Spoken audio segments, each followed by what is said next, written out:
Hi, Kevin. Thanks for doing this.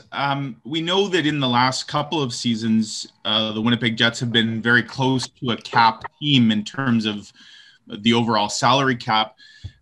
Can you tell us, sort of going into this next season, whatever that's going to look like and whenever that starts, do you expect to continue to be a cap team or a team that spends to near the salary cap? Yeah, it's going to be an interesting situation. Obviously, we're still dealing with Brian Little's situation with respect to his injury.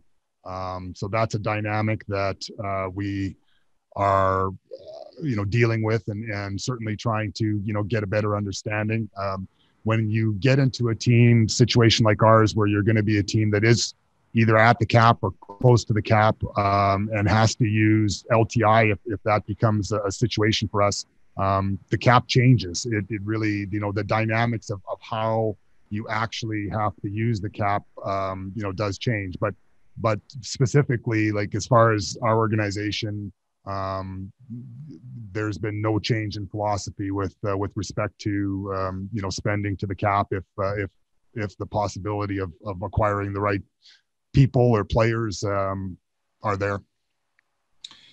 And then just on the subject of free agency, and obviously looking ahead to Friday, you locked up one of your free agents the other day in Laurent Brossoit. Can you tell us, Kevin, and maybe as specific as you can with your other UFAs, are there other ones that you're looking to bring back potentially, or do you expect that the rest of your UFAs will go to free agency on Friday? No, we would like to bring, some, I guess, ultimately you'd love to, have the ability to bring everybody that you wanted in. But we've had conversations with all our UFAs agents at various different degrees and levels. And we'll continue to have those discussions, with them as we move forward here. But we're hopeful that we've got an opportunity to bring some of them back. Thanks, Mike. We'll now move to Stephen Wino from the Associated Press. Thanks, Scott. Hey, Kevin, I'm just curious. You've mentioned this free agency situation. How sure are you, or how clear are you going into Friday, kind of what the market's going to look like? Because with the flat cap and a pandemic and not knowing what revenues are going to be like, how uncertain are you kind of what players are going to command starting on Friday? Yeah, it's difficult in the sense that obviously we don't have the interviewing period prior to free agency like we normally do, so you don't have a real sense of outside of your own free agents maybe of what they're asking for. You don't have a sense of what that marketplace may or may not be, and so it is a little bit different. Certainly, there was pros and cons to the interview period in the past, and obviously the situation here right now with the certain cap. Generally speaking, I'd be sitting here right now, telling you that. Well, we got to see what the cap is going to be, because generally we would get it, on the eve of the draft or sometimes even on the floor of the draft. But obviously we know, the economic landscape now and moving forward. So when you're signing players to more than 1 year, you have to take those kind of situations into consideration as well. You have to be able to project.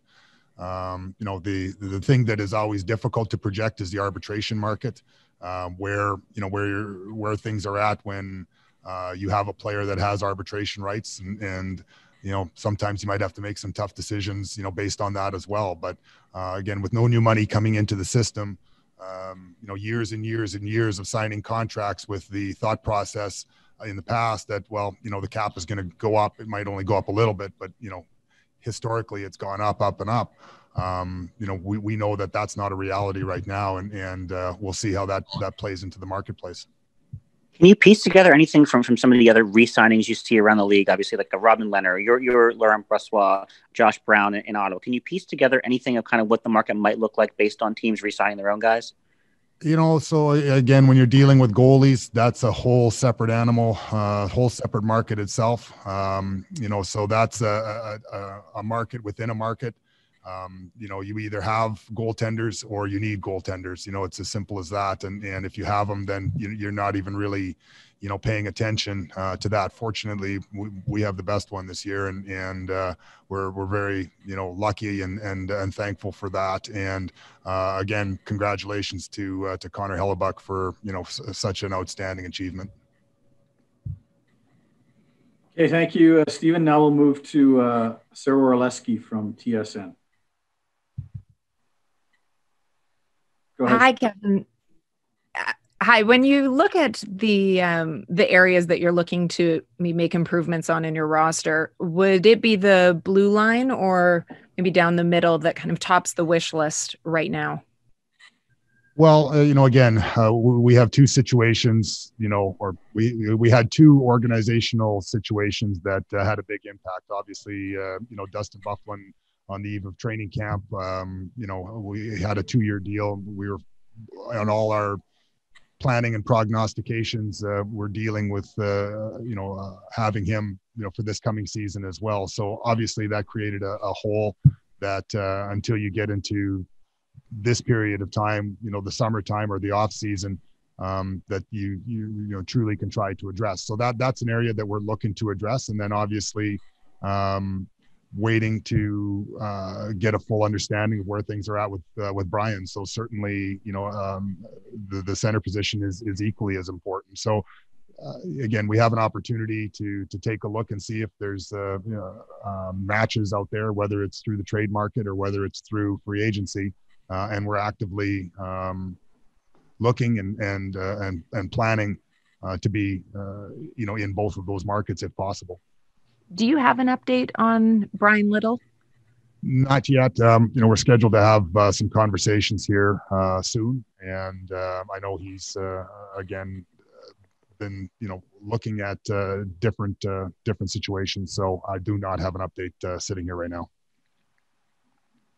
Thank you, Sarah. Now we'll move to Gemma Carsten-Smith from the Canadian Press. Hi there. I'm wondering if you can talk at all about any differences in preparing for a virtual draft versus an in-person draft. Obviously, there's some physical differences, but I'm wondering if it changes at all how you prepare. Well, it has changed how we've had to do things. Obviously, just from a draft scouting perspective, and every team was in this situation.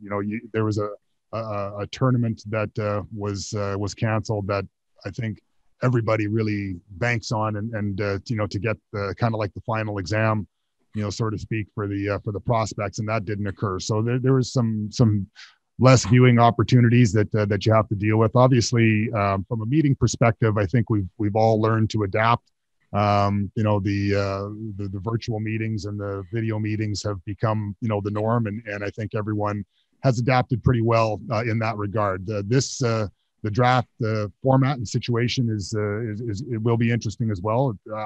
Again, the opportunity to have quick conversations on the floor of the draft, and maybe quick proposals or just different things like that, I think was a really unique thing with the NHL and with the adding to the intrigue. That'll all just have to happen by cell phone, and then the command centers that each team is setting up to run their drafts out of, it's going to be unique as well. You'll be spread out. You'll be able to talk, I think, freely and openly, as opposing to have to whisper and watch. But it'll still be an exciting time. It's just, I think the excitement will be, spread out all over North America and in the individual homes of the players. And did you watch the NFL draft at all to kind of get a sense of what it might look like? Well, yeah, I think back when the NHL or when the NFL draft, occurred, I think everyone was pretty intrigued. I think the NFL obviously has, been in that format, so to speak, for a while, and where they have their own rooms. fortunately for us, I think that we are not as restricted as the NFL was with respect to their individual rooms. Obviously, the general managers, I think, at that point in time, were much more isolated from their staffs than we will be right now. So I think, from that perspective, our draft should run a lot like normal. But yeah, the NFL draft was interesting to watch and see, and you have some discussions with some of your NHL or your NFL counterparts to see the pros and cons and what worked well for them and what didn't work well for them. But the most important person might be the IT person here right now for us when we flip the lights on in the room. Thanks so much. Thanks. Now we'll move to Jason Bell from the Winnipeg Free Press. Hey, Kevin, thanks for doing this. Thanks. Is there a guy, Kevin, at 10 that you feel is pretty darn close to stepping into your roster? Is there 2 or 3 guys right there that you think if you get one of those, then he's pretty close?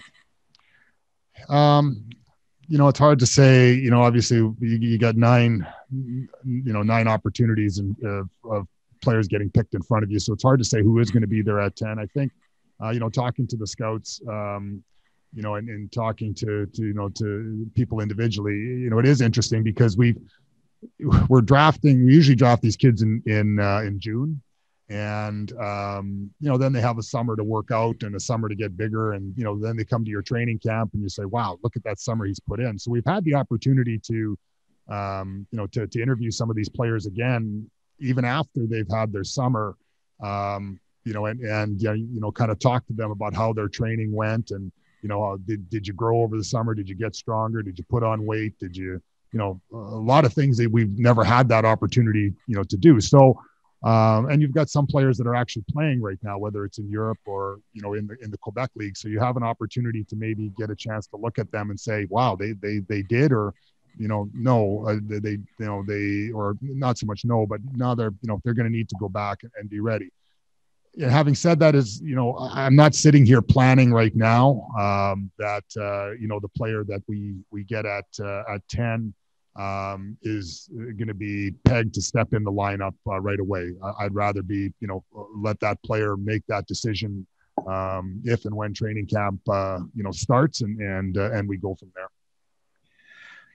It's an interesting time, obviously, Kevin, as you pointed to, with regards to the pandemic and cap situations and whatnot. In your club, obviously, there's some room there that you guys have. And it's, I'm just wondering, is there a real opportunity for the Winnipeg Jets over the course of the next 10 days to really sort of alter the look and feel and direction of this hockey club from where it's been, or is that too big a picture look?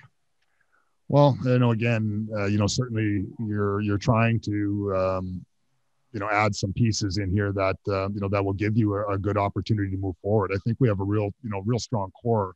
You look at the talent that we do have on the top end of our forward group, and it's very strong. You look at our goaltending situation, obviously, it's very strong. We have a couple of young players that are going to turn pro in Heinola and Sandberg. That again, we're excited that now they're in that pro phase, and that there are opportunities and options for us to continue to grow with. We feel we're going to get a good player at 10.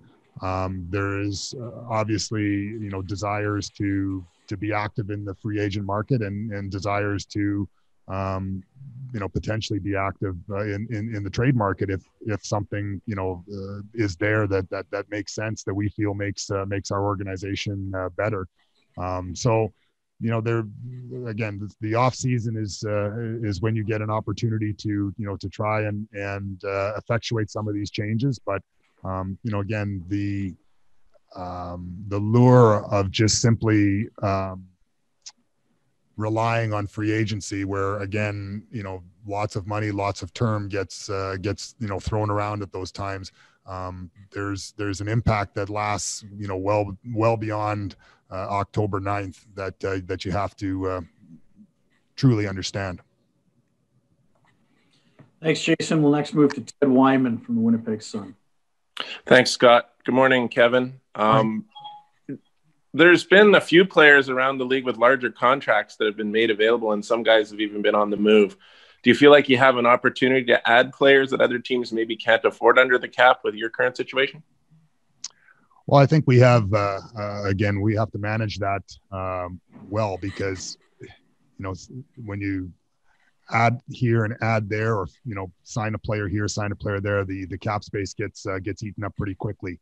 And so again, whether it's a large money contract or whether it's several smaller contracts, that'll have to, see how it plays out. We do have the ability, obviously, that we do have some cap space, but if you look, at all the different situations, again, you need cap space for this year. You'll need cap space for next year and going forward as well. So it's an interesting dynamic. And I think that's maybe why you're seeing, so many names bantered about, whether it's real or not, with respect to larger valued contracts. And it's been described as being a forward-heavy draft, at least at the top of it. You have a lot of defensemen already in your prospect pool. Would that make it easier for you to, say, target a specific forward position in this draft? I think, again, we're going to stick to our philosophy of certainly, in the first round here of drafting, the best player available. And I think you're consistent in, if you don't, do that, I think you can really, really make some, mistakes, in that avenue. That being said, as the later rounds of the draft, do occur, the spread between the players is something that you kind of need to discuss, slightly before your pick. You'll sit there with your scouting director and the staff and say, well, look, we've got these 3 players potentially available to us, coming up in the draft here, as long as they don't get selected right in front of you. What's the separation? One's a forward, one's a D. Like how married are you to the list? How married are you to the number there? And you'll make those decisions accordingly as you see things unfold. So, it's interesting, because at the end of the draft, they're dissecting, the passport. You took a guy from Europe, you took a guy from Canada, or you took a guy from the US. When really, you don't have that opportunity in a lot of cases to sit here and say, well, I'm not, I'm putting a quota on this, or I'm putting a quota on that. It's how it does, truly unfold as it goes. And that's the exciting part of it as well, is some years you'll draft a player that other guys may not have listed, and that player could be a guy that, goes on to great things. But that's the excitement that the scouts have. And that's, what drives them to do the job that they do. All right. Thank you. We'll now move to Marat Atesh from the. Go ahead, Marat. Hi, good morning, Kevin. Thanks for doing this. I've always figured that if you guys could wait until players were 25 before you could draft them, you'd get it perfectly every time. And I'm just wondering, does this few months make you feel like it's going to be maybe a more accurate draft class, when we look back at this in a few years' time? I don't know if that, necessarily, is the case. I think, there's lots of good players. I think that's what makes this draft class a unique one. I think that, again, certainly on the top side of it here, there's, I think, a general excitement amongst the industry of those players. I think it was a good opportunity that fell upon us, just with how we ended up moving up from 12 to 10, because I do think that put us into a realm of players that would not have to be able to have the discussion if we were at 12. So as far as the age of the players and the several months, I think it gives you a little bit different perspective on again how they trained in the summer and maybe how they have grown, like I said earlier. But I don't know that the lists have changed too much. The work that was done after the shutdown and the pandemic, a lot of it was done on video. A lot of it was just rewatching, games maybe that you were there in person. I guess it gives you an opportunity to have, a lot of discussions, but sometimes you can overanalyze things as well. Just to follow up, a different topic actually from me. You've had a few players on loan in Europe and signing in other places. Yeah. What's Christian Vesalainen's season shaping up to be? I can't find where he's playing or is set to play. So he hasn't been playing yet. There's lots of different situations that, again, when you're talking to the European teams, some of the teams are more open than others with respect to loaning the player there until the start of the NHL season. Some teams and some leagues are may take much more of a hard line of saying they want the player for the year. So those are different situations that you have to work out with every team in trying to find an opportunity for some of these players to play, because obviously it's important that if we when we do start that the player is available to us. So we don't have a situation yet for Christian in Europe. Thanks, Murat. Now we'll move to Scott Billick from the Winnipeg. Thanks, Brownie, and good morning, Kevin. Just trying to understand if you can maybe speak to how the situation with Patrik Laine and whether, I know you can't talk about trading or you don't want to talk about trading, but can you speak to how it's gotten to a point where 4 years since you drafted him at second overall, he is now coming up in trade rumors, trade talk, that sort of thing? Like, why would a player of his stature be in that conversation at this point? Yeah, again, I think it's just the way the game is with respect to looking at all your different options. I think that's what you're supposed to do when you're looking at trying to improve a team. I think again, there's certain things that again are behind closed doors that are between manager and manager that, again, I'm just not, I guess, going to be privy to give out those kind of conversations. But I think in an industry of pro sports, there's always going to be conversations of names of players that for one reason or another get brought up, and because every team has needs, every team has wants. Every team has holes. Every team has different financial situations with respect to the cap. Teams that everybody thinks, well, they obviously must be interested in this player or this player or this player. Sometimes those teams don't even, make a phone call. Again, it's the nature of the industry. I think that everybody gets talked about. Thanks for that. And just to follow up, given the uniqueness, I suppose, of this off season, does an offer sheet interest a general manager in your position with a little bit of cap space and seeing some other teams out there that might be struggling to even get back down to that cap ceiling? Well, I think again, knowing, being on the other side where, people were talking about potential offer sheets in the past, I think everybody has contingency plans. Obviously offer sheets are part of the CBA and certainly something that I think everyone is in tune with, but there's ways to get around an offer sheet as well, with respect to trading other players or creating the cap space. You have 7 days, in a situation like that, if you ever did get offer sheeted to make the necessary adjustments. So I think any manager that, feels vulnerable to that, has, contingency plans in place. And I think the reason, and that's probably one of the reasons why, you don't see it as a tool that is used very much, because it's not often successful.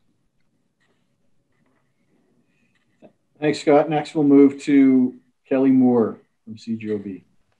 Thanks very much, Scott. Thank you for doing this, Kevin. Because there were no playoffs in major, junior, or the U.S. college ranks, and sometimes players can, be on a bullet going into the draft, so to speak. So with that in mind, for tomorrow, are you expecting maybe a little more volatility for the first round than we would normally see because there weren't those kind of circumstances that scouts were able to get a good view of? Yeah, that could very well be the case. It is unprecedented that, you don't have the opportunity to scout a very important time of year. Like you said, the playoffs, in a lot of cases, vault players into different situations. So it is interesting because I do, you recall conversations in your draft room where, the player X, and you're saying like, man, like he was unbelievable in the playoffs, and that's when it mattered the most. So I really like this player now. So yeah, you missed that opportunity, but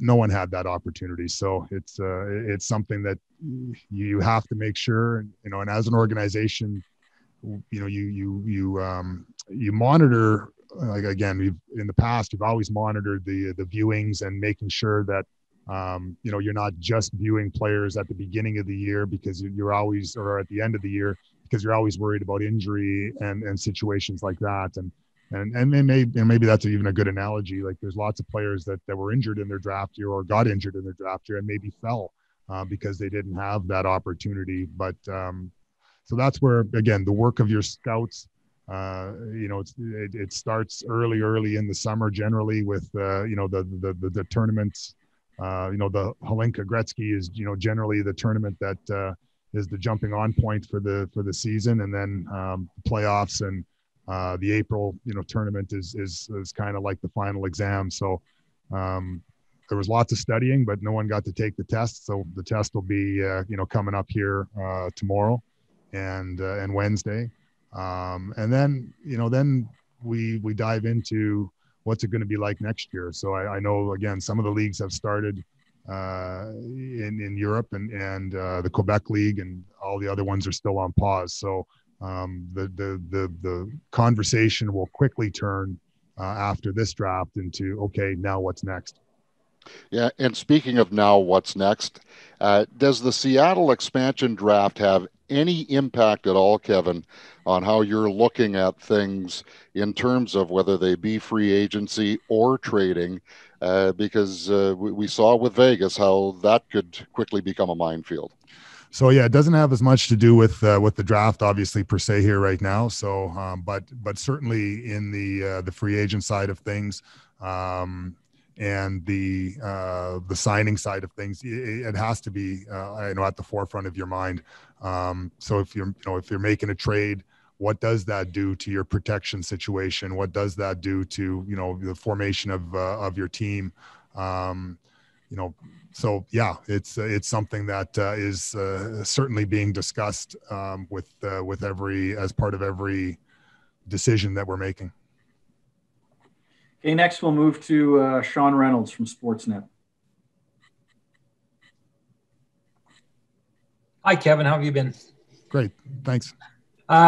Listening to what you said about moving up 12 to 10, I'd almost like to have you expand on that, just because I know Mark Bergevin was saying when the Canadians went from an earlier pick down to 16, he didn't see it as being that much of a big deal because he saw all the players in that group kind of being in a cluster. I'm wondering, for you and for your scouting team, what's the clear value for you in having moved up to that 10 spot?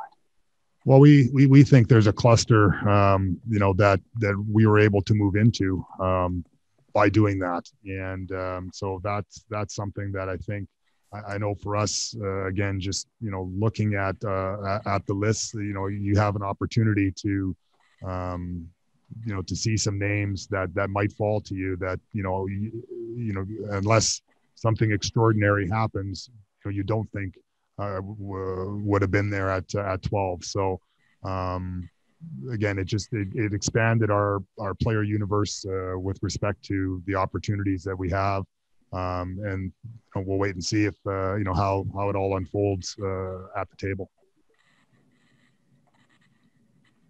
Okay, thanks, Sean. Next, we'll finish up with Mike McIntyre. Another quick follow-up question from the Winnipeg Free Press. Go ahead, Mike. Yeah, Kevin, just wanted to ask you about Lauren Brossoit, who will be talking to us later today. Obviously, there's a lot of goalies that may be sort of playing musical chairs this offseason. What made bringing Lauren back such a good fit for you guys? And I guess how much of that is Connor's sort of comfort level with a guy that he's worked with now for a couple of years? So we obviously LB is a great person, and we think he's a goalie that still has not hit his ceiling with respect to getting better. He works extremely hard. He's a great teammate, and again for us, the cap and the cost effectiveness of that tandem for us we felt was good, and we're excited that LB is decided to stick with us as opposed to exploring what other options are out there. So again, it's we do believe it's a good fit, and we do believe that that LB has has a higher ceiling yet, and look forward to him achieving that with us.